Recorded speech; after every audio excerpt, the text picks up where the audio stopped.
Galing ako sa wala, kaya lahat na appreciate ko, kahit gaano pa kaliit yan.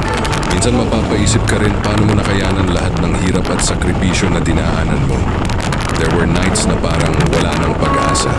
Days na feeling mo stuck ka na sa isang cycle na walang direksyon. Pero kahit mahirap, you held on to the smallest blessings. Yung tipong akala mo walang kwenta sa iba. Pero para sa'yo, sobrang laki na ng impact. A simple, thank you. Isang maliit na tulong.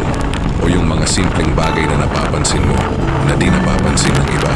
Kaya ngayon kahit gaano kaliit ang natatanggap ko, sobra pa rin ang pasasalamat ko.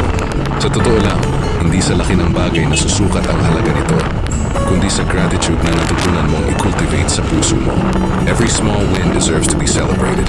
Kasi alam ko kung gaano kahirap magsimula ng wala. And because of that, I learned to see beauty in even the smallest victories. Kaya kung ikaw dumadaan din sa hirap ngayon, kapit ka lang. Malay mo,